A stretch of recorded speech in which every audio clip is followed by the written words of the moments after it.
BJP வந்து ஒரு Hindu politics பண்ணுவாங்கங்கிறது வந்து மக்கள் கிட்ட இருக்கிற பொதுவாக கருத்து. பிஜேபி வந்து இந்துக்களுக்காக அரசியல் பண்ணுவாங்கன்னு சொல்றாங்களே, பொதுவில் சொல்லப்படுகிறது. பொதுவில் சொல்லப்படுது. நீ பொதுவில் இல்லையா, என்ன சிவாகரத்துல இருந்திருக்கேன் நீ. அதுல வேலையின்மை பத்தி கேள்வி கிடையாது. லிவ் இன் ரிலேஷன்ஷிப் பத்தி கேட்குறீங்க, வாட்ஸ்அப் டிபி பத்தி கேட்குறீங்க, விலைவாசி ஏற்றத்தை பத்தி ஏதாவது கேள்வி இருந்ததா, சைனால ஆக்கிரமிப்பு பத்தி ஏதாவது கேள்வி இருந்ததா? இந்த கேள்விகளை எதுவுமே இல்லாம என்னத்துக்கு ஒரு பாலிட்டிஷனை கூப்பிடுறீங்க? அப்புறம் ஆட்கள் பிரச்சனையா, கேட்கப்பட்ட கேள்விகள், ஆட்களும் பிரச்சனைங்கிறான், அதுக்கப்புறம் கேட்கப்பட்ட கேள்விகளும் பிரச்சனைங்கிறான். அண்ணாமலையை ஃப்ரெண்ட்லியா எடுக்கிறீங்க. எப்படிங்க தமிழ் மக்கள் அவங்களோட உரிமைக்காக போராடி பல நூறு பேர் செத்த இந்திய எதிர்ப்பு போராட்டத்தை பிஞ்ச செருப்புன்னு சொல்ற ஒருத்தனை கூப்பிட்டு நீங்க உட்கார வச்சுட்டு கொஞ்சிக்கிட்டு இருப்பீங்க அப்படின்னா அப்ப ஆட்களே தப்பு தானே? இப்படி இருக்கிற ஒரு ஆளை கூப்பிட்டு வந்து நீங்க வந்து பவுடர் போட்டுக்கிட்டு இருப்பீங்க அப்படின்னா அது நாங்க வந்து ஆட்கள் தப்புன்னு சொல்றதா கேள்வி தப்புன்னு சொல்றதா? நீ முதல்ல அவனை கூப்பிட்டதே தப்பு. அவனை கூப்பிட்டு இருந்தா அவனை வந்து கிரில் பண்ணிருக்கணும். அப்புறம் நீ என்ன தனிமை வந்து சுதந்திரத்துக்கு இன்னும் சொசைட்டி தயாராகல? டேய், நீங்க தயாராகலடா. என்ன சொசைட்டி எப்ப பார்த்தாலும் சொசைட்டி மேல பழிய போட்டுக்கிட்டு, அதாவது ஒரு ஆணவ கொலை நடந்தா நேரா போய் வந்து ஒரு கௌசல்யாவின் அப்பாவாக மடல் எழுதுகிறேன் அப்படின்னு இருக்கிறவனுக்கெல்லாம் போய் ஆதரவு தெரிவிக்கிறது. ஆனா இங்க வந்து பாச பிணைப்பா இருக்கிறாங்களாம். அந்த பாச பிணைப்புக்கு நீ பொண்ணை கொள்றதா பாச பிணைப்பா?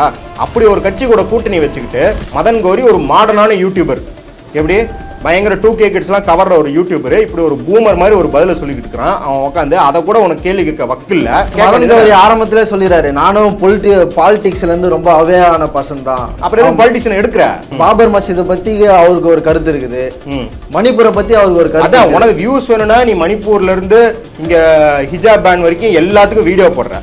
அப்ப அதுலலாம் உனக்கு பொலிட்டிக்ஸ்ல இருந்து அவையான பர்சன் தெரியல, அது உனக்கு பொலிட்டிக்கல் இஷ்யூவா தெரியலையா? அப்ப அதை கேட்கறதுக்கு என்ன? நீ எதனா வீடியோ பண்ணிருக்க? என்ன அப்படின்னா இவனுங்களுக்கு எல்லாமே இந்த இன்ஃபுளுசர் இருக்கானுங்க. இன்னைக்கு போய் பாமக உட்காந்துட்டு அன்புமணிட்ட உட்காந்துட்டு கொஞ்சிட்டு இருக்கிறவங்க, அண்ணாமலைகிட்ட கொஞ்சிட்டு இருக்கிறவங்க, இவனுங்களுக்கு எல்லாம் என்ன துளிர் விட்டு போச்சுன்னா நம்ம என்ன வேணாலும் செய்யலாம். ஒரு 1 மில்லியன் வியூஸ் இருக்குது அப்படின்னா வந்து நம்ம பேசுறதெல்லாம் எவன் வேணாலும் கேட்பான், எவனும் எதுவும் சொல்ல மாட்டான்ற தைரியம் வந்துருச்சு. பிடிச்சி இப்படி 4 பேர் வந்து என்ன பண்றிய, ஒன்னெல்லாம் சோறு தான் திங்கிறியா, வேற என்ன திங்கிறியா? 4 நம்பர் 110 சொல்லு ஜி. நீங்க வரத்துக்கு முன்னாடி நிறைய வாக்குறுதி கொடுத்துருந்தீங்க. இந்த கருப்பு பணத்தெல்லாம் மீட்டு எங்க அக்கௌண்ட்ல போறேன்னு சொன்னீங்க. இந்த இளைஞர்களுக்கெல்லாம் வேலை வாய்ப்பு வழங்குற திட்டம் இவ்வளவு ஏஞ்சி எங்க ஊர்ல வெள்ளம் வந்திருந்தப்ப கூட அந்த நிவாரணம் நீ தானே டோக்கன் நம்பர் 110 கவுண்டர் நம்பர் 4க்கு போ. Token number 110. இப்படி கட்டுக்கதைகளை இனியும் நீங்கள் நம்ப போகிறீர்களா? இந்தியாவை காக்க ஸ்டாலின் அழைக்கிறேன். அறம் நாடு பார்வையாளர்களுக்கு வணக்கம். இன்று நம்முடன் இருந்திருக்கும் சிறப்பு விருந்தினர் அரசியல் திறனாய்வாளர் மதுர் சத்யா அவர்கள். வணக்கம் தோழர். வணக்கம் தோழர். தமிழ்நாட்டில் யூடியூபர்கள்னாவே பெரிய பிரபலமானவர்கள்லாம் இருக்கிறாங்க. அதில் முக்கியமானவர் வந்து மதன் கௌரி, எம்ஜி ஸ்குவாட் அப்படின்ட்டு ஒரு யூடியூப்பில் ஒரு கம்யூனிட்டியாக இருக்கிறது அப்படின்னு ஒரு எக்ஸாம்பிளாக இருக்கிறவர். இப்போ சமீப காலத்தில் தமிழ்நாட்டில் ஒரு யூடியூபரை பற்றி அதிகமாக பல சேனல்கள் பேசுகிறாங்க. வட இந்தியா யூடியூபர் துருவ் ரத்தி. அவர் வந்து டேட்டாக்களோட பாஜக எந்த அளவுக்கு வந்து ஊழல் செய்யுது, எந்த அளவுக்கு ஏமாத்துறாங்கன்றத டேட்டாவோட எக்ஸ்போஸ் பண்ணுறதுல அவர் முக்கியமான நபராக இருக்கார். இப்போ நம்ம ஒன்று சொல்லுவோம்ல, இதெல்லாம் பேசினா வியூஸ் வராது அப்படின்னு நம்ம சில டாப்பிக்லாம் ஸ்கிப் பண்ணுவோம்ல, அது எல்லாத்தையும் ஒரு செல்லிங்காக, அதாவது பார்வையாளர்கள் அதிகம் பார்க்கக்கூடிய அளவுக்கான ஒரு கண்டென்ட்டை கொடுக்கறதுல இருக்கார். அதை தொடர்ந்து பல்வேறு யூடியூபர்கள் இருக்கிறாங்க. இப்போ இங்கே இருக்கிற யூடியூபர்கள் அண்ணாமலையை கூப்பிட்டு இன்டர்வியூ எடுத்திருக்காரு. இந்த நேரத்தில் இதை எப்படி பார்க்குறீங்க? நம்ம ஏற்கனவே ஒரு நேர்காணல் வந்தது, அந்த தந்தி டிவியில் மோடியை எடுத்த இன்டர்வியூ, ஒரு பவுடர் பூசப்பட்ட ஒரு இன்டர்வியூ. அது வந்து மிகப்பெரிய கேள்விக்குரியதாக மாறினது. இதுக்குமே பல எதிர்ப்புகள் வந்திருக்கு. மதன் அண்ணா இப்படி செய்யலாமா அப்படின்னு அவருடைய ஸ்குவாட் மெம்பர்களே திட்டுறதை நம்மளால பார்க்க முடியுது. கமெண்ட்களிலுமே நம்மளால அதை பார்க்க முடியுது. இந்த நேர்காணல், மதன் கௌரியினுடைய இந்த நடவடிக்கைகள் நம்ம ஈஸியா சொல்லல, எல்லாரையும் இன்டர்வியூ எடுக்கிறாங்க, இவரையும் இன்டர்வியூ எடுக்கிறாரு, எல்லாருக்கும் ஒரு ஸ்பேஸ் கொடுக்கணும்ல அப்படின்ற இதுவும் இருக்கு. எப்படி பாக்குறீங்க ஓவரால் இந்த சினாரியோவை? முதல்ல முக்கியமான யூடியூபர் அப்படிங்கிறதே நான் மாறுபடுறேன். அவர் பிரபலமான யூடியூபர், முன்னணியில் இருக்கிற யூடியூபரோட அவர் முக்கியமான யூடியூபர்லாம் கிடையாது. அவர் காலகாலமாக ஹாஃப் பாயில் தரமாக விக்கிபீடியாவிலேருந்து பார்த்துட்டு சோஷியல் இஷ்யூஸ் எதுவுமே புரியாமல் அதை பற்றி கமெண்ட் கொடுத்துட்டு இருக்காரு. ஆனால் ஓரளவுக்கு என்ன அப்படின்னா யாராவது ஒரு ஃபீட்பேக் சொன்னால் ஏற்றுக்கிறாரு, எல்லா பக்கமும் வந்து அவர் வந்து இணக்கமாக இருக்கிறான்ற அளவுக்கு அவர் வந்து வச்சுக்கிட்டு மன்னிப்பு கேட்டுருவார் இந்த மாதிரி. ஆனால் இது ஒரு டாக்டிக்ஸ், தப்பாக பேசிட்டு மன்னிப்பு கேட்கறது. அப்புறம் வந்து நான் எல்லாத்தையும் மேடை ஏற்றுகிறேன் அப்படிங்கிறது குற்றங்களில் எல்லாத்துக்கும் சம பங்கு இருக்குதா? இல்லை. குற்றங்களில் ஒருத்தருக்கு பெரிய பங்கு இருக்குது, ஒருத்தருக்கு சிறிய பங்கு இருக்குது, ஒருத்தர் குற்றமே இழைக்கல, ஒரு பகுதியினர் மீது குற்றம் இழைக்கப்படுகிறது அப்படின்ற ஒரு சமூகத்தில் நீ எல்லாத்தையும் எப்படி சமமாக அப்படி பார்க்குற அப்படிங்கிறதே ஒரு பெரிய கேலி கூத்து. நான் மதன் கௌரிக்கு மட்டும் சொல்ல, இந்த எல்லாத்துக்கும் ஈக்குவல் ஸ்பேஸ் கொடுத்து நான் வந்து, அதாவது தட்டில் வந்து அதான் எஸ்வி சேகர் சொல்லுவார்ல, தட்டில் இனிப்புக்கும் ஒரே ஸ்பேஸு, விஷத்துக்கும் ஒரே ஸ்பேஸு, இல்லை வந்து கேவலமான அசிங்கத்துக்கும் ஒரே ஸ்பேஸ்னால் அது என்ன ஒரே ஸ்பேஸு? அப்படிலாம் வந்து ஒரே ஸ்பேஸ்லாம் கிடையாது. நீங்கள் ஸ்பேஸ் கொடுக்குறீங்கனாலும் அதை என்ன தன்மையில் இருக்கிறத நீங்கள் பரிசோதிக்கணும். அதுக்கு தான் நீங்கள் வந்து யூடியூபராக இருக்குது. நீங்கள் சொல்கிற மாதிரி துருவராட்டி அந்த பையன் வந்து அவனுக்கு மேலே அவ்வளோ கேஸ் இருக்குது, அவன் மேலே அவனை சங்கிகள் அவ்வளோ வேட்டையாடுறாங்க ட்விட்டரில். இப்போ கிடையாது, 2015-16 அவனை போட்டு அடியேன்னு அடிக்கிறாங்க. அப்போ இவ்வளோ இடதுசாரி கருத்தை கூட அந்த பையன் பேச மாட்டான். அவன் வந்து ஒரு நடுநிலையாக என்னவோ வந்து ஃபேக்டை மட்டும் தான் பேசுவான். இவர் எப்படி விக்கிபீடியா பார்த்து படிக்கிறாரோ அந்த மாதிரி ஒரு ஃபேக்டை பேசுகிறதுக்கே சங்கிகளை போட்டு கடிச்சு கொதருவாங்க அந்தால. அதெல்லாம் தாண்டியும் அந்தால நேற்று வந்து ரொம்ப அசால்ட்டாக கேட்டான், நீங்கள் வந்து காங்கிரஸை காசு வாங்கிட்டீங்கன்னு எல்லாம் சொல்கிறாங்க அப்படின்னும் போது அதுக்கு அவன் என்ன பதில் சொன்னான், டேய் முட்டா பசங்களா, காசு வாங்கணுன்னா நான் நேஜா பிஜேபிகிட்ட போயிருக்க மாட்டேனாடா, அவங்க தான் அதிக காசு வச்சுருக்காங்க, அவங்க தான் அதிக பவரை வச்சுருக்கிறாங்க, அவங்களோட இணக்கமாக இருந்தால் எனக்கு அவார்டு கிடைக்கும், எனக்கு வந்து போலீஸ் ப்ரொடெக்ஷன் கிடைக்கும், கங்கனா ரவுட் மாதிரி ஜெட் செக்யூரிட்டிலாம் கிடைக்கும், ப்ளஸ் வந்து மாசானா பல லட்சங்கள் என் பேங்க்கில் போட போகிறாங்க, அதை விட்டுட்டு காசுக்கு போங்கன்றதை நான் ஏன்டா காங்கிரஸுக்கு பண்ண போகிறேன் அப்படின்னு நியாயமான ஒரு கேள்வி கேட்டாங்க. அப்போ அதை வச்சுட்டு அண்ணாமலை இன்டர்வியூ எடுத்தது மதன் கௌரி நம்ம எப்படி அசஸ் பண்ணுறது? எதுக்காக போயிருப்பாருன்னு அசஸ் பண்ணுறது? நீங்கள் வந்து எல்லாத்தையும் வந்து பிளாட்ஃபார்ம் பண்ணுறீங்க. சரி, பிளாட்ஃபார்ம் பண்ணுறீங்க, அண்ணாமலையை கூப்பிட்டு இன்டர்வியூ எடுக்கிறீங்க, ஓகே. கரண் தாப்பர் மோடி இன்டர்வியூ ஞாபகம் இருக்கா? கரண் தாப்பரோட ஜெயலலிதா இன்டர்வியூ ஞாபகம் இருக்கா? அது ஜேர்னலிசம். தண்ணியை குடிக்க வைப்பார், தண்ணி குடிக்க வச்சு மோடி எந்திரிச்சு ஓடிடுவார். சரி, நீ அந்தளவு கூட பண்ண வேணாம். இப்போ இது ஒரு ஃபேஷன் ஆகிட்டு இருக்குது. இந்த பிரிண்ட் அப்புன்னு ஒரு ஆன்லைன் மேகசின் ஒன்று இருக்குது, ஆன்லைன் நியூஸ் பேப்பர் ஒன்று இருக்குது. அதில் எப்படி என்ன பண்ணுவானுங்கன்னா, ஒரு சங்கி சொல்லுவான், நான் வந்து இந்த பொய் கருத்தை பரப்ப போகிறேன் அப்படின்னே, அந்த உடனே அந்த ஆசிரியர் என்ன பண்ணுவார்னா, இரு நீ பப்ளிஷ் பண்ணாத, நீ பப்ளிஷ் பண்ணால் நாங்கள் சங்கின்னு கண்டுபிடிச்சிருவாங்க அப்படின்னு சொல்லிட்டு நம்ம பக்கத்தில் இருந்த ஒருத்தரை கூப்பிட்டு, எப்பா நீ ஒரு ஆர்டிக்கல் எழுதுனதுக்கப்புறம் என்ன பண்ணுறதுனா இவனை தூக்கி வந்து போடுறது. அதாவது இவங்க பேலன்ஸ் பண்ணுறாங்களாம், ஜனநாயகமாக இருக்காங்களாம். இந்த மாதிரி வந்து பொய் கருத்தை வதந்தியை பரப்புறதுக்கு இது ஒரு டூல். ஏன்னா இந்த பக்கம் டேட்டா ஃபேக்ட்ஸ்னு வருது, அந்த பக்கம் நீ வதந்தியை பரப்புற, இது ரெண்டும் ஈக்குவலா. நீ வந்து என்ன பண்ணுற அப்படின்னா, பிஜேபி சார்பாக பேசுறதுக்கு அந்த பக்கம் ஃபேக்டாக பேசுகிற மாதிரி வை, இந்த பக்கம் ஃபேக்டாக பேசுகிற மாதிரி வை, ரெண்டு எந்த ஃபேக்ட் வந்து மக்கள் முடிவு பண்ணிக்கிறாங்க. அண்ணாமலை கிட்ட கேட்கறதுக்கு பல கேள்விகள் இருக்கு. அதைத்தான் சொல்கிறேன், ஒன்றும் இல்லை, ரொம்ப ரொம்ப பேசிக்கு. இப்போ என்னத்தை பிரச்சாரம் பண்ணுறாரு அண்ணாமலை? அதாவது முதல் 50 நாடுகளில் 100 திட்டம் கோயம்புத்தூருக்கு அப்படிங்கிறாருல. சிம்பிளான கேள்விங்க. நீங்கள் ஒரு எம்பியாக இருந்தால் தான் கோயம்புத்தூருக்கு அப்படின்ற அதிகாரம் படைச்சவர், எம்பியாக இருந்தால் தான் இம்ப்ளிமெண்ட் பண்ணணுன்ற அவசியம் இல்லை. 10 வருஷம் ஆட்சியில் இருந்தீங்க, கோயம்புத்தூருக்கு என்ன பண்ண? அதான் முதலமைச்சர் என்ன சொல்கிறாரு, இங்கே வர வேண்டிய எலக்ட்ரானிக்ஸ் ஃபேக்டரியை மிரட்டி குஜராத்துக்கு எடுத்துகிட்டு போயிட்டு கோயம்புத்தூர் மக்களை வஞ்சிச்சுட்டு நீ என்ன வந்து 50 நாள் 100 திட்டம் கோயம்புத்தூருக்கு கொண்டு வர? சரி, ஜிஎஸ்டியை போட்டு எல்லா எம்எஸ்எம்மையும் படுத்துச்சு, அதுக்கு பாராளுமன்றத்தில் டேட்டா கட்டத்துக்கு எத்தனை இண்டஸ்ட்ரி படுத்துச்சு, அதுலேருந்து எத்தனை இண்டஸ்ட்ரி எழுந்துச்சுன்னு கூட எங்களுக்கு டேட்டா இல்லைன்னு சொல்கிறிய, அதெல்லாம் கேட்க வேண்டியது தானே? கோயம்புத்தூர் கேண்டிடேட் தானே. சரி, திருப்பூரில் டிமானிட்டைசேஷனில் எத்தனை தொழிலாளர்கள் கஷ்டப்பட்டாங்க, இது பண்ணியா? கோயம்புத்தூரில் தான் இந்தியாவிலே ஃபஸ்ட்டு ரயில்வே ப்ரைவேட் அரசானது கோயம்புத்தூரில் தான் லைனு. அதை பற்றி கேட்க வேண்டியது தானே? ரயில்வேஸில் வந்து இன்றைக்கி வந்து மக்கள் வந்து வந்தே பாரத்துக்காக எல்லா ரயிலையும் நிறுத்தி தாமதமாகுது, மக்களுக்கு டிக்கெட் கிடைக்க மாட்டேங்குது. வந்தே பாரத்தில் 3000 4000 ரயில்வேஸ் போகுது, கோயம்புத்தூரில் இப்படி ப்ரைவேடைஸ் பண்ணிக்கலாம், கேட்க வேண்டியது தானே? சரி, மணிப்பூரை பற்றி உன் நிலைப்பாடு என்ன? மணிப்பூரை பற்றி டே பை டே இப்போ போயிட்டு பார்த்தேன், டே பை டேவாக போட்டிருக்காரு. அதாவது 100 ஆண்கள் 1 பெண் அப்படின்னு அங்கே இருக்கிற கள நிலவரத்தை கரெக்டாக சொன்னவருக்கு அண்ணாமலை கிட்ட அதை பற்றி கேட்கறதுக்கு. அதான் முதல்ல அண்ணாமலை எந்த பேசிஸில் இன்டர்வியூ எடுக்கிறீங்க? நான் என்ன கேட்குறேன்னா, நீங்கள் வந்து கட்சி எப்படின்னு எடுத்துக்கிட்டாலும் சரி, இல்லை மக்களுக்கு அண்ணாமலை இது வரைக்கும் என்ன செஞ்சுருக்காரு? அந்த கட்சிக்கே எப்படி மேலே வந்தார்? நீங்கள் வந்து வாரிசு அரசியல் அண்ணாமலை வந்து கூயிட்டே திரிகிறாரு. நீங்கள் பண்ணுறதும் ஒரு விதத்தில் வாரிசு அரசியல் தான், புரியுதா? என்ன அப்படின்னா, ஒரு கட்சியில் தொண்டராக சேர்ந்து நீங்கள் மேலே வரல, நீங்கள் ஒரு ஐபிஎஸ்ஸாக இருந்தீங்கன்னு டைரெக்டாக துணைத் தலைவர் போஸ்ட்டுக்கு வரீங்க, அப்புறம் தலைவர் போஸ்ட்டுக்கு வரீங்க. அதை பற்றி ஏதாவது கேள்வி இருக்குதா? அதை கேட்டதுக்கு நான் ஆக்சிடென்டலாக தான் அரசியலுக்கு. அதாவது வந்து என்ன சொல்கிறதுனா, நீங்கள் வந்து மற்றவங்க எல்லாத்தையும் விமர்சிப்பீங்க, இங்கே வந்து ஆக்சிடென்டலாக தூக்கி ஒரு மத்தியில் ஆள்ற கட்சி உங்களுக்கு ஆக்சிடென்டலாக கொடுப்பாங்க, அதுக்கு உங்களுக்கு ஜஸ்டிஃபிகேஷனே இருக்காது. ஒரு தன்னடக்கத்தை போல நான் விரும்பாமல் தான் நிற்கிறேன், நான் விரும்பாமல் தான் தலைவர் பதவி ஏற்றுக்கிட்டேன், விரும்பாமல் விட்டு போயிருங்களேன். அதனால் நான் என்ன கேட்குறேன்னா, முதல்ல எந்த பேசிஸில் அண்ணாமலையை சூஸ் பண்ணுறீங்க? அவருக்கு மக்களுக்கு என்ன பண்ணார் இது வரைக்கும்? அவருக்கு தமிழ்நாடு பிரச்சனை என்ன பிரச்சனையை பேசியிருக்கிறாரு? கர்நாடகாவில் பிஜேபி ஆட்சியில் இருந்தபோது அந்த பிஜேபி ஆட்சியை ஏற்று இங்கே போராட்டம் பண்ணிக்கிட்டு இருந்தார் காவேரிக்கு அவ்வளோ கோமாளித்தனமா. அங்கதான் நீங்கள் தான் அங்கேயும் ஆட்சியில் இருக்கிறீங்க அப்படின்னு சொல்ல வேண்டியதாக இருக்குது. ஆச்சா, இங்கே இருக்கிற எந்த பிரச்சனைக்கு அண்ணாமலை குரல் கொடுத்துருக்காருன்னு பார்த்தா, ஸ்ரீரங்கத்தில் இந்த ஆளாக செட்டப் பண்ணி ஆந்திராவிலேருந்து கூப்பிட்டு வந்து கோயிலில் பிரச்சனை பண்ணி அதுக்கு ஒரு குரல் கொடுக்குறது, இல்லை ஏதாவது ஒரு ஃபேக் நியூஸை எடுத்துக்கிட்டு சுற்றுறது, இல்லை வந்து நான் இந்த ஃபைலை ரிலீஸ் பண்ணுறேன் அந்த ஃபைலை ரிலீஸ் பண்ணுறேன்னு ஏற்கனவே கூகுள் பண்ணால் வர இன்ஃபர்மேஷனை ஏதோ பெரிய ரகசிய இன்ஃபர்மேஷன் ரிலீஸ் பண்ணுறது, அப்புறம் கட்சி ஃபுல்லாக வீடியோ ஆடியோ வச்சுட்டு எல்லாத்தையும் மிரட்டுறது, அநாகரிகமாக பேசுறது. எதிர்கட்சி தலைவர் அப்படின்னு எடப்பாடி இருக்கிறாரு, அவர் உங்கள் கூட்டணியில் இருக்கிறாருன்னு பார்க்காம வெளிப்படையாக மிரட்டுறது.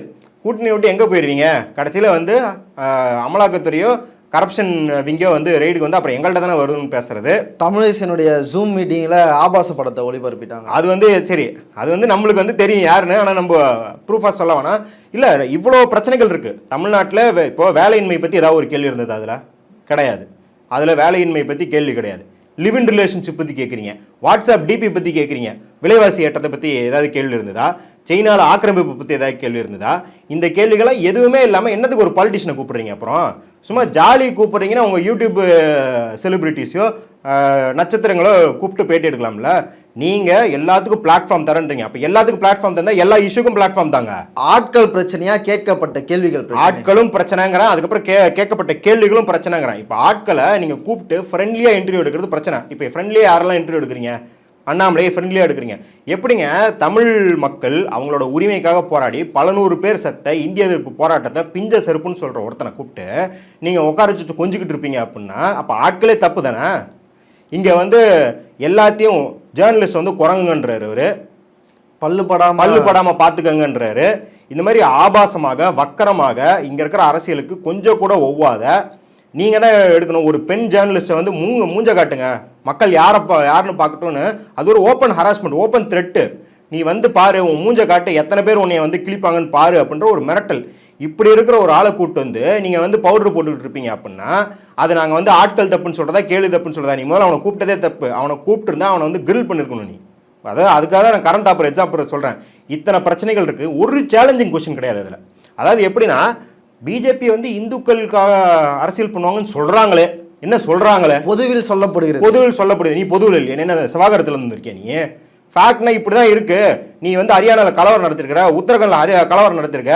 இப்போ கூட பிரதமர் எல்லா இடத்துலையும் போயிட்டு இந்து புனிதமான மதத்தில் மற்றவங்களாம் மட்டன் சாப்பிட்டான், மீன் சாப்பிட்டான்னு ஒப்பாரி வைக்கிறானே, அப்போ நீ இந்து அரசியல் தானே பண்ணுறான் வந்துட்டு கேட்க வேண்டியது தானே? அதை கேட்காம இந்து அரசுன்னு சொல்கிறாங்க. அதுக்கு நீங்கள் என்ன பதில் சொல்கிறீங்கன்னா, அந்த ஆள் வந்து எப்பயும் போல் இங்கே வந்து பார்த்துக்குங்க பிரதர் அப்படின்னு ஒரு 10 நிமிஷத்துக்கு ஒரு உருட்டு இந்த பக்கம் அந்த பக்கம் எல்லா பக்கமும் உருட்டி என்ன தாண்டா சொல்ல வர அப்படிங்கிற மாதிரியான ஒரு நேர்காணல். அதில் வந்து கிட்டக்க உட்காந்துட்டு சிரிக்கிறது, வந்து தோலை தட்டி கொடுத்துக்கிறது. அப்புறம் வந்து நீங்கள் வந்து ஒரு யங்ஸ்டராக இருக்கனால லிவின் பற்றி ரிலேஷன்ஷிப்பை கேட்குறான்னு கேட்குறது. அந்த கேள்விக்கு ஒரு பதிலை பார்த்தீங்கன்னா, அந்த பதிலில் வந்து எப்படின்னா, விவேக் சொல்லுவார்ல, விக்ஸுங்கிறதா சுற்றி எழுதியிருக்காரு அப்படிங்கிறது. சாதிக்குள்ளே திருமணம் பண்ணணும், அம்மா அப்பா ஆசீர்வாதத்தோட பண்ணுங்கிறத திருப்பி சொல்லியிருக்காரு. பாசப்பிணைப்பு. அது என்ன பாசப்பிணைப்பு? அதாவது நம்மளும் வந்து அம்மா அப்பாவை வந்து எட்டி வச்சுட்டு ஓடி போய் கல்யாணம் பண்ணலாம் சொல்ல. எல்லாரும் அம்மா அப்பாவை கன்வின்ஸ் பண்ணுவாங்கலாம் ஓகே. நீ யார் கூட கூட்டணி வச்சிருக்கிற? பாமக கூட கூட்டணி வச்சிருக்கிற. பாமக என்ன கேட்குதுன்னா, 21 வயசு வரைக்கும் பெண்கள் திருமணம் செய்யணும்னா அம்மா அப்பாவோட பர்மிஷனோட வேணும் அப்படிங்கிற மாதிரி சட்டம் ஏற்றுன்ற. அவங்களோட உட்காந்து நீ பாசப்பிணைப்புன்னு பேசுனா என்ன பாசப்பிணைப்பு பேசுற நீ? அந்த நேர்காணலே அண்ணாமலை என்ன சொல்றாருன்னா, ஒரு தனி நபருக்கு இங்கே இண்டிபெண்டன்ஸ் இல்லை அப்படின்னு சொல்றாரு. இவங்க ஒரு பக்கம் நாடக காதல் பண்றாங்க அப்படின்னு பெண்களை வந்து வீட்டுக்குள்ளேயே வச்சுக்கிறது ஒன்று. இது ஒன்றுக்கு ஒன்று முரணா இருக்குது. இப்போ தனிநபருக்கு இண்டிபெண்டன்ஸ்லாம் யாரால இல்லை? 10 வருஷம் யார் ஆட்சியில் இருந்தா? தனிநபர் சுதந்திரத்தில் இந்தியா வந்து ஓரளவுக்கு மேலே இருந்து இந்த 10 வருஷத்தில் எங்கேயோ கீழே அதில் பாதாளத்தை போயிடுச்சுன்னு எல்லா அறிக்கைகளும் நம்மளுக்கு சொல்லுது. அப்போ அதுக்கு யார் பொறுப்பு? இன்னைக்கு கூட தனிநபர் சுதந்திரத்தை உறுதி செய்வேன் அப்படின்னு ராகுல் காந்தி சொல்றதுக்கு முஸ்லீம் லீக் அறிக்கைன்னு சொல்றாரு உங்க பிரதமர். அப்புறம் நீ என்ன தனிமனித சுதந்திரத்துக்கு இன்னும் சொசைட்டி தயாராகல? டேய், நீங்க தயாராகலடா. என்ன சொசைட்டி எப்போ பார்த்தாலும் சொசைட்டி மேலே பழிய போட்டுக்கிட்டு. அதாவது ஒரு ஆணவ கொலை நடந்தா நேராக போய் வந்து ஒரு கௌசல்யாவின் அப்பாவாக மடல் எழுதுகிறேன் அப்படின்னு இருக்கிறவனுக்கெல்லாம் போய் ஆதரவு தெரிவிக்கிறது. ஆனால் இங்கே வந்து பாச பிணைப்பாக இருக்கிறாங்களாம். அந்த பாச பிணைப்புக்கு நீ பொண்ணை கொள்றதா பாச பிணைப்பா? அப்படி ஒரு கட்சி கூட கூட்டணி வச்சுக்கிட்டு நான் வந்து அந்த பெட்டியில் ஒரு பூமரிசம் வேற பண்ணுறாரு. நான் என் மகளை கூட விடுறதுக்கு தயங்குவேன். அதான் வெளியே வந்துருச்சு, என்ன பண்ணுறது, அரிப்பு உள்ள. இவர் தான் வந்து ஜூம் மீட்டிங்கில் சொன்னார், சார் சாதிங்கிறது வந்து மனு சாஸ்திரத்தில் சொல்லப்பட்டிருக்கு. உங்கள் சாதிக்கு உங்களுக்கு கொடுக்கப்பட்ட கடமை, உங்களுக்கு கொடுக்கப்பட்ட வேலையை சிறப்பாக செய்யணும்னு சொல்லியிருக்கு அப்படின்னு பேசுகிறாரு. அப்போ என்ன சிந்தனையில் என்ன பிணைப்பு, பாச பிணைப்புன்னு எங்களுக்கு தெரியும். நாங்கள் எங்கள் அப்பா அம்மானோடனே பாசம் வேணாம் எல்லாம் வேணாம், உன்னை கண்டாலே எனக்கு வெறுப்பு அப்படின்னா தெரியும். அதாவது என்னன்னா, இது பாசத்துக்கு பின்னாடி ஒரிஞ்சுக்கிறது. அதான் அந்த கௌசல்யாவின் அப்பா ஒரு மடல் எழுதினார் இல்லையா, அன்பு மகளுக்கு நாங்கள் எவ்வளோ பெத்த பிள்ளை எப்படி பாதுகாக்கணும், எப்படி பாதுகாக்கிற, வீட்டில் போட்டு பூட்டி வச்சு பாதுகாக்கிறியா, அதாவது வேறு யார்ட்டையும் பேசக்கூடாது, காலேஜுக்கு போகக்கூடாது, இப்படி பாதுகாக்கிறியா? இதுக்கு பேர் பாச பிணைப்புன்னு ஜஸ்டிஃபை பண்ணுறதுக்கு மதன் கௌரி ஒரு மாடர்னான யூடியூபர், எப்படி பயங்கர 2K கிட்ஸ்லாம் கவர்ற ஒரு யூடியூபர் இப்படி ஒரு பூமர் மாதிரி ஒரு பதிலை சொல்லிக்கிட்டு இருக்கிறான். அவன் உட்காந்து அதை கூட உனக்கு கேள்வி கேட்க வக்கில்ல.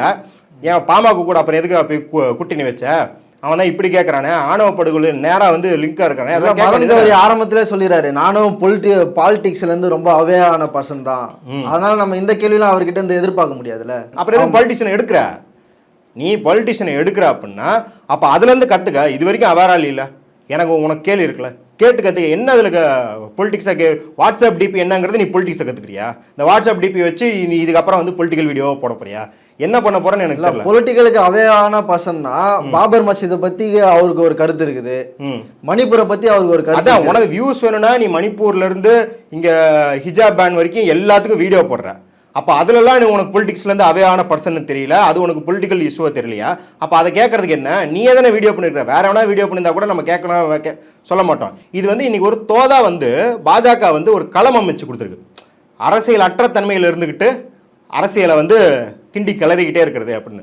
ஏன் நீங்கள் சொன்னீங்களா அந்த தந்தி டிவி இன்டர்வியூவில் இவர் கேட்குறாரு, ஹரியரன் தானே அவர் பேர், அந்த ஜேர்னலிஸ்ட், அவர் கேட்குறாரு அசோகவர்தனி ஏங்க என்ன பளபளன்னு இருக்குது வேஷ்டி, எப்படி இது அவ்வளோ தமிழ் கலாச்சாரத்தை ஒன்றிங்க அப்படின்னு கேட்டுட்டு அடுத்த வாரமே அந்த அம்மா கொஞ்சம் கூட வெக்கம் இல்லாமல் ப. சிதம்பரத்தோட அறிக்கையை வச்சுக்கிட்டு எப்படி நீங்கள் கடன் விலக்கு பண்ணுவீங்க, புள்ளி விவரங்களோட பேசுறது, இதில் 10 லட்சம் கோடி ஆகும், 11,000 கோடி ஆகும், இவ்வளோ புள்ளி விவரத்தோட ஒரு கேள்வியாவது மோடிக்கிட்ட கேட்க முடிஞ்சுதா? அதாவது 10 வருஷம் ஆட்சியில் இருந்தவர்கிட்ட அவ்வளோ டேட்டா இருக்குது, அதை கேட்க வக்கில்ல. இனிமேல் ஆட்சி அமைச்சா என்ன பண்ண போகிறோன்னு சொல்கிற அறிக்கைக்கு அவ்வளோ புள்ளி விவரம். அப்போ நீங்கள் ஈக்குவலாக நாங்கள் எல்லாத்துக்கும் மேடை தரோம் அப்படின்றதுல என்ன மாதிரியான பாரபட்சம் இருக்குது? இங்கேயே தானே பண்ணுறீங்க மதன் கௌரி. அதாவது வெளியில் அண்ணாமலையை கூப்பிடாத போது ஒரே புள்ளி விவரம் தான் உங்களுக்கு அப்படியே மக்கள் சாகரை பார்த்தா துடிக்குது பாருங்க. இங்கேயே தமிழன் தெலுங்குன்றதை இப்படி தான் போய் மணிப்பூர் பாடு தான் முடியும்னு சொல்லி இங்கே இருக்கிற பிரச்சனையை கனெக்ட் பண்ணி உங்களுக்கு மணிப்பூரை எக்ஸ்பிளைன் பண்ண தெரியுது. ஆனால் அண்ணாமலைட்டு இதெல்லாம் ஏன் வாய் வரல? அப்போ நம்ம துருவராத்தி சொல்கிறதானே நம்மளுக்கு ஞாபகம் வருது. ஏன்டா பிஜேபிக்கு போனால் நல்லா காசு தருவான், அவார்டு தருவான். நாளைக்கே இப்போ கீர்த்தி ஹிஸ்ட்ரிக்கு பியர் பைசப்ஸ்க்குலாம் அவார்டு தந்த மாதிரி மதன் கௌரிக்கு ஒரு அவார்டு தரலாம். யாரு கண்டா? கெலாட்டா இன்டர்வியூக்கும் உங்கள் இன்டர்வியூக்கும் என்ன வித்தியாசம்? கெலாட்டாவில் ஆடை கூட்டிகிட்டு அண்ணாமலையை கொஞ்சம் விட்டு கெலாட்டாவை பிஹைண்ட் விட்ஸா, அப்புறம் சுஹாசினியை கூப்பிட்டு ஃபில்டர் காஃபியெல்லாம் போட்டு குடிக்க வைக்கிறதுக்கும் அந்த பெய்டு ப்ரமோஷனுக்கும் உங்களுக்கும் என்ன வித்தியாசம்? அப்போ நீங்கள் இந்த மாதிரியான கேள்வி கேட்டிருக்கீங்க. எப்படி யூத்தாக இருந்துக்கிட்டு பாலிடிக்ஸ் வரீங்க, யூத்துக்கு என்ன அட்வைஸ் பண்ண போகிறீங்க? அவர் என்ன யூத் ஐக்கான்னு முதல்ல கேட்குறேன். சும்மா 30s இருந்துட்டா யூத் ஐக்கான் ஆயிடுவார் ஒருத்தர். யூத்துக்காக இன்ன வரைக்கும் என்ன பண்ணியிருக்காருன்னு கேட்குறேன். ஒரு யூத்தோட பிரச்சனை, இன்றைக்கி நீட் ஒரு யூத்து பிரச்சனை, அதில் ஏதாவது அந்த பிரச்சனையை கையில் எடுத்துருக்காரா? அன்எம்ப்ளாய்மெண்ட்டை விட யூத்துக்கு என்ன பெரிய பிரச்சனை? அந்த பிரச்சனையில் ஏதாவது ஒரு தலையீடு இருக்கா? எதுவும் கிடையாது. அன்எம்ப்ளாய்மெண்ட்டே இல்லை அப்படின்னு பேசிக்கிட்டு இருக்காள் இருந்தால். இன்றைக்கி மோடி பார்த்தீங்கன்னா வந்ததுலேருந்து 32,000 இது வந்திருக்கு, 52,000 அது வந்திருக்கு, 1,50,000 எந்த அதுக்கெலாம் எதுவுமே கணக்கு கிடையாது. சிஏஜி அறிக்கை கிழிச்சு விடுது, உங்களுக்கு இருக்கிற நேஷனல் ஃபேமிலி ஹெல்த் சர்வே அப்படிங்கிற டேட்டா கிழிச்சு விடுது, இருக்கிற பீரியாடிக்கல் லேபர் சர்வே உங்களுக்கு கிழிச்சு விடுது, எல்லா தரவுகளும் உங்களுக்கு கிழிச்சு விடுது. இந்த 50,000 1,00,000 எந்த கணக்கும் கிடையாது. அதையாவது கேட்டு தொலைனால எதுவும் கேட்கறதுக்கு வக்கு இல்லை. சும்மா உட்காந்துட்டு சரி நாளைக்கு இவர் ஒரு பெரிய ஆளாக போகிறாரு அப்படின்னா இவர்கிட்ட ஒரு டோக்கனை போட்டு வச்சுக்குவோம். என்ன தெரியாதுன்னா மதன் கௌரிக்கு அந்த ஆளே 3வது ஸ்பாட்டுக்கு அங்கே பல்ட்டி அடிச்சுக்கிட்டு இருக்கிறாரு. அவர் பெரிய ஆள் ஆக போகிறதில்ல. 10 வருஷம் கழிச்சு அண்ணாமலைன்னு ஒருத்தர் இருந்தாருன்னே மக்கள் மறந்து போயிடுவாங்க. ஆனால் 10 வருஷம் கழிச்சும் மதன் கௌரின்னு ஒருத்தர் தான் அவன் பாட்டுக்கு யூடியூப் வீடியோ போட்டிருந்தான், பாஜக வளரனோடனே நல்லா காசு வரும்னு போய் ஒட்டிட்டான் போல அப்படின்னு 10 வருஷம் கழிச்சு உங்களை கழுவி ஊற்றுவாங்க. நீங்கள் இன்றைக்கி நான் சங்கி இல்லைன்னு சொல்கிறீங்க இல்லையா? நீங்கள் அதான் ஒருத்தன் அடிக்கிறான் ஒருத்தன் அடி வாங்குறான்னும் போது நான் 2 பக்கமும் நிற்கல அப்படின்னும் போது நீங்கள் அடிக்கிறவன் பக்கம் தான் நிற்கிறீங்க. அப்போ நீங்கள் சங்கி தான், அதை நீங்கள் ஒத்துக்கோங்க.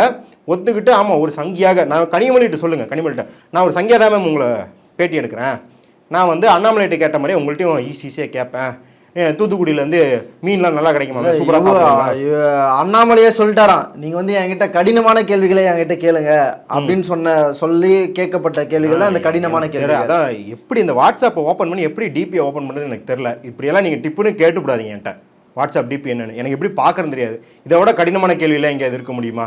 அதான் மோடிகிட்ட வந்து சார் எப்படி சூப்பராக வேஸ்ட் கட்டிருக்கீங்க அப்படின்ற மாதிரியான கடினமான கேள்வி மாதிரி உங்கள் வாட்ஸ்அப் டிபி என்ன சார் அப்படிங்கிற மாதிரியான கடினமான கேள்வி கேட்டிருக்காருல்ல மதன். இனிமேல் வந்து என்ன நினைக்கிறேன்னா மதனை கூட்டு போய் ஜேர்னலிசம் காலேஜெல்லாம் எப்படி கேள்வி கேட்கணும் அப்படின்னு இந்த அளவு கடினமாக கேட்குறாங்க. ஒரு பெரிய அரசியல் தலைவர்கிட்ட, ஒரு பயங்கரமான அரசியல் தலைவர்கிட்ட இப்படிப்பட்ட கேள்வியை கேட்டுட்டும் நீங்கள் வந்து உயிரோடு நடமாட முடியும் அப்படிங்கிறது எடுத்துக்காட்டு மதன் கௌரி அப்படின்னு வேணால் நம்ம வீடியோ போடுவோமா? இது என்ன கடினமான கேள்வி? அதாவது கடினமான கேள்வி கேட்டா, அதாவது கடினமான கேள்வி கூட கிடையாது, ஒரு சாதாரணமான கேள்வி. பாஜக தலைவராக நீடிக்கல அப்படின்னா உங்களை தலைவர் போஸ்ட்லேருந்து தூக்கிட்டா நீங்கள் பாஜகவில் பயணிப்பீங்களா? இது ஒரு கடினமான கேள்வியா? நீடிப்பேன் நீடிக்க மாட்டா சொல்லலாம். ஏங்க அந்த கேள்வியை கேட்குறீங்க, அப்படிக்கான சாத்தியமே கிடையாது அப்படின்னு சொல்லலாம். அதை விட்டு ஒரு நிமிஷம் என்ன அன்பார்லிமெண்டரி கேள்வி, இது என்ன அநாகரிகமான கேள்வி அப்படின்னு ஒரு நிமிஷம் 13 முறை ஒரு நிமிஷம் சொல்லுவார். ஏதோ வந்து சரக்கா போட்ட மாதிரி. கரெக்டா? அந்த மாதிரியான ஒரு கேள்வியை கூட ஆன்சர் பண்ண தெரியாத ஒரு நபர்கிட்ட என்ன கடினமான கேள்வி இருக்க போது? நீங்கள் எப்படி கடினமான கேள்வி கேட்க போறீங்க? ஒருவேளை மதன் கௌரி அந்த மாதிரி கடினமான கேள்வி கேட்டிருந்தா அங்கேயே அமுழுத்து மொழி ஆயிருக்கும். இப்போ மதன் கௌரி போன்ற ஆட்கள் எவ்வளவு ஆபத்துக்குரியவர்கள்? அது இன்ஸ்டாகிராமில் வந்து ஒரு நண்பர், ஒரு தம்பி ஒருத்தர் இருக்கான், அருணேஷ், நான் வந்து ஒரு சூப்பராக ஒரு வீடியோ போட்டுதான். அதாவது ஒருத்தர் வந்து உங்கள்கிட்ட சொல்கிறாரு, கேட்க கொஞ்சம் இதாக இருக்கும், அருவருப்பாக இருக்கும், இருந்தாலும் இதுதான் உண்மை. ஒரு 10 லட்ச ரூபா தரேன், நீங்கள் மலர்ந்துனுங்க அப்படின்னா அது திங்காது. ஏன் விருப்பம்னா 10 லட்சத்தை எனக்கு 10 லட்சம் தேவையாக இருந்தால் அது கூட பண்ணலாமா இருக்கலாம். ஆனால் ஒருத்தர் வந்து நான் ஒரு கோடி ரூபா தரேன், இங்கே இருக்கிற ஒரு 100 பேரை மக்களை வந்து நீ தின்ன வையே அப்படின்னு சொன்னால், நான் போய் இப்போ 1 லட்சம் பேர்கிட்ட பிரச்சாரம் பண்ணி 100 பேரை திங்க வச்சா அதை விட கேவலமான செயல் எதாக இருக்கா அப்படிங்கிறதான். அப்போ மதன் கௌரி பண்ணுறது என்ன? நீ போய் என்ன வேணாலும் பண்ணு, நீ போய் பிஜேபிக்கு ஓட்டு போடு, இல்லை பிஜேபிக்கு போய் வாக்கே கேளு, பிஜேபியில் இணைஞ்சிக்கோ, சங்கின்னு சொல்லிக்கோ. அதெல்லாம் பண்ணாமல் ஒரு நியூட்ரல் அப்படிங்கிற போர்வையில் ஒழிஞ்சிக்கிட்டு இந்த மாதிரியான நபரை பிளாட்ஃபார்ம் பண்ணுறது இல்லாமல் அந்த நபரை எந்த கேள்விக்கும் உட்படுத்தாமல் அந்த நபர் என்ன சொல்ல நினைக்கிறாரோ, ஏன் வந்து பிஜேபியை வந்து இந்து முக கட்சின்னு நினைப்பாங்க அப்படின்லாம் ஏன் கேட்குற அப்படின்னா, இப்படி ஒரு அழகாக ஒரு பால் போட்டு கொடுத்தா அதுக்கு அவர் நல்லா வந்து அவருக்கு என்ன தேவையோ அந்த ஆன்சர்லாம் அடிச்சுட்டு போவார் அப்படின்னு. இதெல்லாம் கடினமான கேள்வியா? இப்போ இதெல்லாம் வந்து நியூஸ் மீடியா சேனல் தானே பண்ணணும். இப்போ நம்ம பேசும்போதே ஒரு கேள்வி எழும்புதுல, இப்போ இதெல்லாம் வந்து பத்திரிகையாளர்கள் தான் பண்ணணும். நான் எதுக்கு வந்து இது மாதிரி ஒரு அதுதான் கேட்குறேன், அந்த கேள்வியெல்லாம் கேட்கணுன்ற ஒரு கொஸ்டின் இருக்குல்ல, அதை தான் நான் கேட்குறேன். அப்போ பத்திரிகையாளர்கள் தான் பண்ணணும், பத்திரிகையாளர்கள் பேட்டி எடுத்துக்கிட்டோம். நீ ஏன் பேட்டி எடுக்கிற? நீ வந்து கூப்பிட்டா நீ அரசியல்லேருந்து அவேன்ற, ஆனால் அரசியல் வீடியோலாம் போடுற, பத்திரிகையாளர் தான் பண்ணுங்கிற, அப்புறம் அரசியல்வாதியை கூப்பிட்டு பேட்டி எடுக்கிற. நான் அப்போது எங்கள் வேலை என்ன? சரி, உன் வேலை அது இல்லைங்கிற, அப்போ எங்கள் வேலை என்ன? இந்த மாதிரி கேவலமாக பண்ணுறதெல்லாம் பிடிச்சி கிளிக்கிறது தானே எங்கள் வேலை. அப்போ நாங்கள் கிளிக்க தான் செய்வோம், வாங்கிக்கோ. அதாவது நான் எதுவுமே பண்ண மாட்டேன், அதாவது எதுவும் நல்லது எதுவும் பண்ண மாட்டேன், கெட்டதாக இருக்கிறதெல்லாம் போய் ஒட்டிக்குவேன், சகவாசம் வச்சுக்குவேன், வியூஸ் வேணும், காசு வேணும், புகழ் வேணும், அவங்க கூட இணக்கமாக இருந்தால் நாளைக்கு ஏதாவது ஆதாயம் வரும், இதுக்கெல்லாம் போய் எல்லாம் பண்ணுவேன். அதுக்கு எந்த கான்சிக்வன்ஸுமே இல்லைன்னா எப்படி? இதே மதன் கௌரி பல நல்ல விஷயத்துக்கு வீடியோ போடும்போது பாராட்டியிருக்கமா இல்லையா? அரசியல்வாதிக்கு இல்லாத புத்தி அந்த சின்ன பையன் ஒரு பையன் வீடியோ போடுறான்னு மூத்த தோழர்கள்லாம் பாராட்டின வீடியோலாம் இருக்குது இல்லையா? அப்போ நீ வந்து இந்த மாதிரி கேவலமாக போடும் போது மட்டும் நான் கொஞ்சம் வாங்கலாம் உன்னைய, அப்போ வந்து இதுக்கும் கான்சிக்வன்ஸ் தான் வரும். இது என்ன அப்படின்னா, இவனுங்களுக்கு இல்லாமல் இந்த இன்ஃப்ளூயன்சர் இருக்கிறானுங்க, இன்றைக்கி போய் பாமகட்ட உட்காந்துட்டு அன்புமணிகிட்ட உட்காந்துட்டு கொஞ்சிட்டு இருக்கிறவனுங்க, அண்ணாமலைகிட்ட கொஞ்சிட்டு இருக்கிறவனுங்க, இவனுங்களுக்கு எல்லாம் என்ன துளிர் விட்டு போச்சுன்னா, நம்ம என்ன வேணாலும் செய்யலாம், ஒரு 1 மில்லியன் வியூஸ் இருக்குது அப்படின்னா வந்து நம்ம பேசுகிறதெல்லாம் எவன் வேணாலும் கேட்பான், எவனும் எதுவும் சொல்ல மாட்டான்ற தைரியம் வந்துருச்சு. இப்படி 4 பேர் வந்து என்ன பண்ணுறியா, ஒன்றெல்லாம் சோறு தான் திங்கிறியா, வேறு என்ன திங்கிறியா, கேள்வி நாக்க பிடிங்கிற மாதிரி கேட்டால் தான் நாளையிலேருந்து இவங்க திருந்து வாங்குறதுக்கு தான் நம்ம இந்த கேள்வி கேட்குற மொழிய. நாளைக்கே போய் மதன் கௌரி ஜெயிலில் போடுங்க, இல்லை அது இருந்தாலும் யூடியூப் வீடியோஸ் பண்ணுறதை நிறுத்தணும், யூடியூப் அவர் காசு தரக்கூடாதுன்றதெல்லாம் மேட்டர் கிடையாது. நீ மக்களுக்காக நில்லு, மக்கள் நம்பி தானே நீ வந்து பொழப்பு நடத்துகிற, மக்களுக்காக தானே பண்ணுறங்கிற, இளைஞர்களுக்காக தானே பண்ணுறோங்கிற, அப்போ இளைஞர்கள் சார்பாக நெல்லு அப்படிங்கிறதா. நீ போய் திமுகவுக்கு வாக்கு கேளு, காங்கிரஸுக்கு வாக்கு கேளுங்கிறதில்ல. நீ கனிமொழியும் கூப்பிட்டு டஃபான கேள்வி கேளு, அண்ணாமலையும் கூப்பிட்டு டஃபான கேள்வி கேளு. கனிமொழி எப்படி ஆன்சர் பண்ணுறாங்க, அண்ணாமலை எப்படி ஆன்சர் பண்ணுறாங்கன்னு பார்ப்போமா? அதை தான் நம்ம கேட்குறோம். ஒன்று, நீ வந்து பேட்டியே எடுக்காத, பேட்டி எடுத்தால் அதுக்கான ஜஸ்டிஃபை பண்ணு, மக்களின் பக்கம் நின்று. உன் ஃபாலோவர்ஸின் பக்கம் இல்லை. உன் ஃபாலோவர்ஸ்லாம் யார்? என்ன அம்பானி அதானே உன் ஃபாலோவர்ஸா? வேலைக்கே போகாமல் காலேஜ் முடிச்சு வேலை தேடிட்டு இருக்கிற பையன் தானே உன் ஃபாலோவராக இருக்கிறான். இல்லை, பல பேர் போடுறாங்கல்ல இன்ஸ்டாகிராமில், இதுமாதிரி நான் அண்ணாமலை கிட்ட இன்டர்வியூ எடுக்க போகிறேன், என்ன கொஸ்டின்லாம் கேட்கலாம், அது மாதிரி கேட்டிருந்தாவது அவங்க ஃபாலோவர்ஸ் என்ன சொல்லுவாங்க. ஃபாலோ அதான் கமெண்ட் செக்ஷன்லேயே கேட்டால் இதை விட சிறப்பான கேள்வியெல்லாம் கேட்பாங்க. அதான் சொல்லலாம், எனக்கு அந்த வாட்ஸ்அப் டிபி கொஸ்டின் வந்து என்னை ரொம்ப மன உறுத்தல் ஆகுது. ஏன் அப்படின்னு எங்கே உட்காந்து யோசிச்சிருப்பாங்கன்னே தெரிலங்க. இந்த ஒரு கொஸ்டினை ஒரு பொலிட்டிக்கல் தலைவரை பார்க்க போகிறோம், ஒரு 1000 கொஸ்டின் எடு அப்படின்னா employment, education, health, transportation, infrastructure, foreign policy, science, technology இப்படி ஏகப்பட்ட துறை இருக்கும்போது ஒருத்தர் உட்காந்து யோசிச்சிருக்கான் பாருங்க வாட்ஸ்அப் டிபியை கேட்கணுன்னு. அதுக்காகவே மதன் கௌரிக்கு மோடி ஐயா கூப்பிட்டு அடுத்த வருஷம் கீர்த்தி ஹிஸ்ட்ரி மாதிரி தரணும். என்ன ஒன்று ஆட்சியில் இருக்க மாட்டார் மோடி ஐயா. அதுதான் நம்மளுக்கு பெரிய வருத்தமாக இருக்குது. அரங்கத்திற்கு வந்து பல்வேறு தலைப்பு வந்ததுக்கு ரொம்ப நன்றி. நன்றி.